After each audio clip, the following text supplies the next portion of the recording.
안녕하세요. 이런 말도 안 되는 이야기를, 이런 말도 안 돼. 이야기를 제가 해야 되는 것부터가 없지 않아 수치스럽습니다. 어쩌다가 이런 일들이 얽혀서 제 인생이 파탄까지 나게 되었는지 지금 생각해도 어이가 없습니다. 먼저 아내를 만나게 된 경위를 말씀드리자면 제 나이 30대 중반에 접어들어서야 자금의 아내를 만나게 되었습니다. 아내는 저보다 9살이 어린 20대 중반의 여자로 알던 여동생의 후배라고 하더군요. 저보다 9살이나 차이 나서 저는 철에 여자로 인식도 못했었고요. 그냥 알던 여동생과 오랜만에 만나 술자리를 하던 도중 마침 근처에 있다던 아내가 이곳에 오고 싶다며 약속하게 되면서 얼떨결에 우연히 소개를 받게 되었습니다. 저는 첫 만남 이후에도 너무나도 많은 나이 차이 때문에 이 때문에 여성으로서 인식은 하지 않으려 했으나 아내가 오히려 적극적으로 저에게 그 자리에서부터 전화번호를 받아가더니 그 이후 매일같이 연락이 오더군요. 저도 바보가 아닌 이상 아내가 저에게 마음이 있다는 걸 알게 되었고 그 뒤에 데이트를 하게 되면서 자연스럽게 연인으로 발전하게 되었습니다. 전하게 되었습니다. 제 나이가 부담되지 않냐니까 부담되었으면 진작에 연락도 안 했을 거고 아저씨처럼 느껴지지도 않고 남자 느껴졌다던 아내. 그런 어린 아내지만 생각이 좀 남다른 성숙한 매력이 있었고 그렇게 만나게 되다 보니 행복해하는 저를 볼 수 있었습니다. 처음 연애할 때만 해도 나이 차이가 많이 나서 솔직히 결혼까지는 생각하지 못했었습니다. 1년가량 연애를 했을 무렵 아내의 집 사정에 대해서 듣게 되었습니다. 특히 아내의 집안 이야기를 듣고는 좀 더 위화감이 들었습니다. 평범하게 직장 생활하시던 우리 집보다 훨씬 잘 살던 아내년 이내 장인어른은 사업을 하신다고 하더군요. 자식이라고는 장녀인 아내와 8살 터울의 처제 한 명이 있었거든요. 그래서 제가 아내 보고 처제랑 왜 이 나이 차이가 많이 나? 늦둥이네? 했더니 고민하던 표정을 지었다가 아내가 한 말은 사실 아빠가 재혼한 거고 재혼한 엄마와의 사이에서 낳은 배달은 이복동생이라고 하더군요.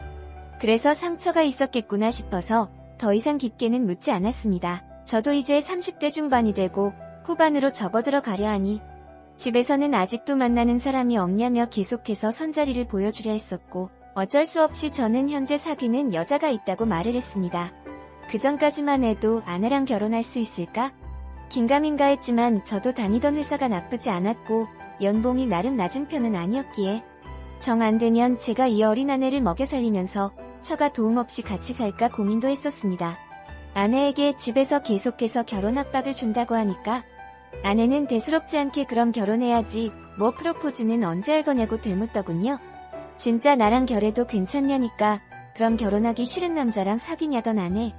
결국 그런 고마운 아내와 결혼을 하기로 하고 상견례를 하기 위해 처가 댁에 인사를 가게 된 날 저는 깜짝 놀랄 수밖에 없었습니다.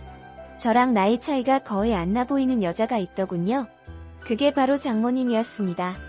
재혼이라는 이야기를 들었지만 정말 밖에 나가 같이 돌아다니게 된다면 부부라고 해도 어색하지 않을 정도로 저보다 어리게 보이시기도 했죠.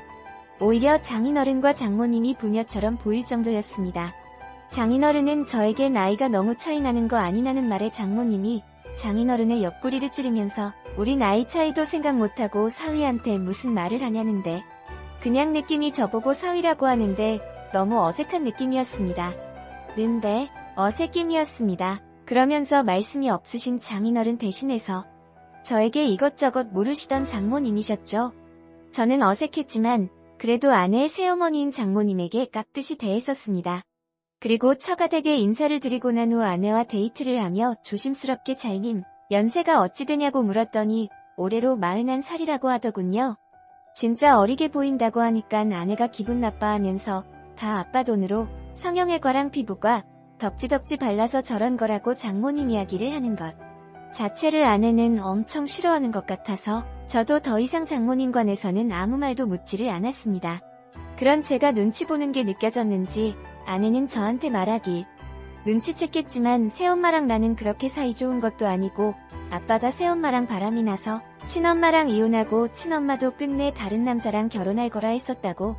근데 친엄마는 딸 데리고 결혼하는 거 아니라고 아리고 나보고 아빠한테 가라고 해서 아빠 밑에서 자란 거랍니다. 혹시 새엄마가 학대 같은 거 했냐고 하니깐 그런 건 전혀 없었다고 그냥 친하진 않지만 하진 않지만 저 얼굴로 어디 나가서 엄마라고 부르면 다들 이상하게 쳐다보고 그런 게 너무 싫었다고.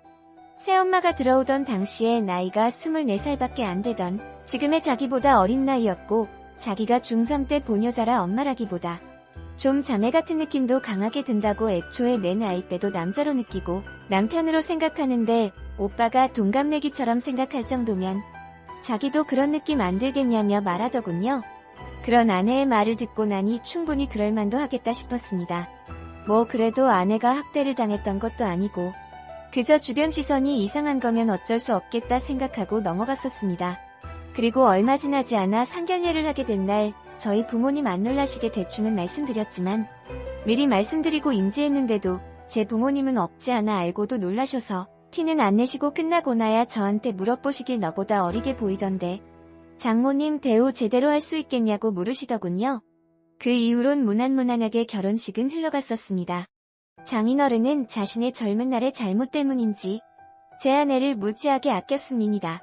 그걸 느낄 수 있었던 게 결혼식장이랑 집 혼수, 예물 등을 준비할 때였는데 장인이 집은 어떻게 할 거냐고 물으시길래 제가 그동안 모았던 돈이 2억 정도 되고 그 돈으로 대출이랑 집에서 1억 정도 지원받아서 전세집을 하나 들어가려고 한다고 말씀드렸더니 장인은 아파트 한 채도 그냥 해주시고 저보고 혼수랑 결혼 비용이든 싹 다 견적 뽑아 오라고 하셔서 전부 그렇게 했었습니다.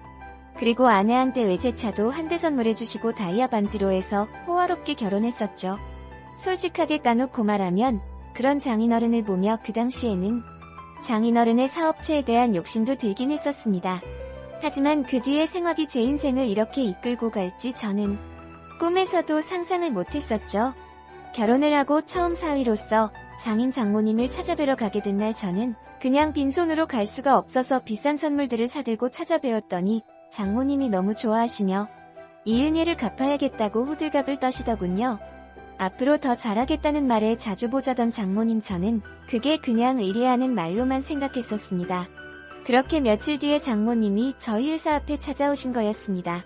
여기까지 어쩐 일이시냐며 퇴근길에 장모님을 만나서 저희 집으로 모시고 갔고 아내는 시를 방해받은 게 짜증이 났는지 장모님이랑 제 앞에서 대놓고 좀 심하게 말싸움을 하더군요. 결국 장모님이 우리 앞에서 울면서 저보고 집까지 좀 태워달라고 밤에 무섭다며 징징대니깐 제가 뭐라 말하기가 애매해 아내한테 눈치를 주니 아내는 짜증난다는 듯 새엄마는 항상 저런다며 저보고 태워주라고 하더군요. 저희 집에서 장인댁까지 거리가 40분 정도 걸렸는데 밥도 못 먹었고 차도 막히던 시간이라 연진차 안에서 장모님이 배고프다고 징징거리더군요. 진짜 장모님이랑 있는 건지 여자친구랑 있는 건지 구분이 안 될 정도였습니다.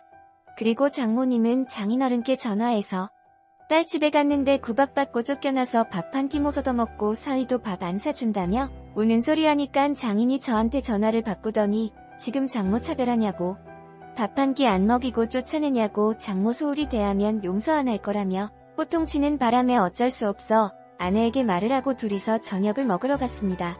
장모는 분위기 있는 레스토랑 이름을 이야기하며 꼭 거기서 밥 먹고 싶다 하시더군요. 그래서 장모님이 말씀해주신 레스토랑을 찾아가 보니 위치가 장인어른 댁에서는 더 반대편에 있는 곳이었습니다. 그때부터 이상하게 느낌이 좀 이상했지만 이미 제 손을 떠났던 일이라 장모님을 모시고 간 레스토랑은 독특하고 은밀하게 룸 형태로 되어 있던 공간이었습니다.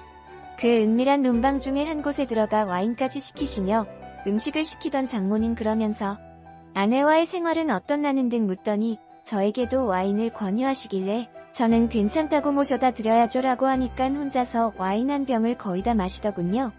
그때부터 저한테 말하는 수위가 너무나도 셌습니다.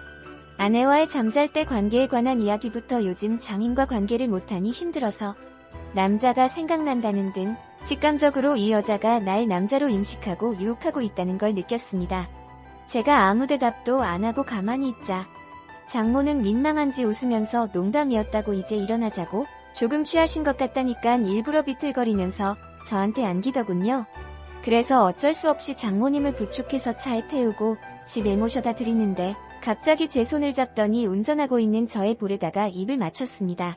제가 기겁하며 왜 이러시냐고 말을 하니 정말 몰라서 그러냐고 우리들만 조용하면 모를 거라는데 모르긴 뭘 모르냐고 하고는 밀어냈지만 계속해서 운전하는 저에게 입을 맞추고 난리를 쳐서 중간에 차도 세우고 화도 내보고 했지만 막무가내였습니다. 결국 억지로 집에 내려다주고 오늘 일은 술 취하셔서 그런 걸로 알겠다고 말을 하고 집에 돌아가는 내내 아내에게 이 일을 말해야 될지 안 해야 될지 고민했습니다. 결국 아무리 고민해봐도 말을 하면 안 될 것 같아서 아내에게 말하지 않았습니다. 그 이후로도 장모님 유혹은 계속해서 이어졌습니다. 심심하면 회사 앞을 찾아온다든지 문자를 보낸다든지 본인 옷을 새로 샀다며 사진을 본다든지 제가 아무 말도 안 할수록 갈수록 심해졌고 급기야 저는 장모의 전화번호를 차단하자 극단적으로 집까지 찾아왔더군요. 적어도 아내 앞에서는 조신할 줄 알았던 장모님이 저희 집에 아내가 없는 틈에 찾아와 귀에 대고 말하길 네가 안 넘어가고 버티나 자면 네가 말 안 한 순간부터 넌 공범이라고 너도 바라는 거 아니냐며 저한테 막 안겨들고 달려드는데 그런 장모님을 밀쳐내고 한참을 실랑이를 벌이는 동안 아내가 그때 마침 들어왔습니다. 아내는 그 모습을 보자마자 저의 뺨을 때리며 대체 뭐하는 더러운 짓거리냐며 회를 버럭 내더군요. 저는 보면 모르겠냐고 내가 아니라고 했더니 장모는 적반하장스럽게 자기를 탐하려 했다며 오히려 더욱 피해자 행세를 했고 저는 그동안의 대화 내역들이나 사진들을 장모의 번호를 차단하면서 모두 삭제했던지라 답답하게도 증거로 내세울 게 하나도 없었습니다. 아내는 눈이 뒤집어져서 제 말을 듣고도 뭐가 맞는지 믿지 못하는 눈치였고 장인어른은 절 패리나라며 욕을 하고 있었습니다. 결국 일은 제가 생각한 것과 다르게 흘러가게 되었고 제가 범죄자인 것처럼 흘러가고 아내는 그런 저를 못 믿으며 제가 이유를 설명해도 네가 찔리는 게 없으면 도대체 왜 그 증거들을 삭제했겠냐 난 네 말도 못 믿겠다고 하더군요. 결국 저희 부부 사이는 순식간에 파탄나고 장인은 자기 아내만 믿으려는 눈치라 누구 하나 제 편이 없었습니다. 그러다 삭제된 메시지도 복구가 된다는 걸 친구가 말해줘서 알게 되었고 모든 메시지를 복구하고는 오해를 극적으로 풀 수 있게 되었습니다. 하지만 저의 오해는 풀린 반면 이제는 아내와 장인과의 관계가 파탄났을 정도로 너무 멀리 갔고 장모랑 장인도 이혼 소송 중이고 장인은 여전히 저를 자기 아내를 뺏은 상간남 취급을 하십니다. 저랑 아내는 그 이후에도 관계 회복이 쉽게 되지 않았고 끝내 아내가 집을 나가 장인 집으로 들어가고 최근에 저한테 연락이 와서 이혼하고 싶다고 하더군요. 대체 어쩌다 이렇게 꼬였는지 무엇부터가 잘못이 된 것이었을까요? 처음부터 장모가 저에게 유혹스러운 행동을 했을 때 저한테 뽀뽀하고 그랬다 말해서 합됐나요? 그래도 지금과 마찬가지 아니었을까요? 결국 저는 제가 더러운 취급받는 것을 도저히 참지 못하고 이혼하게 되었습니다.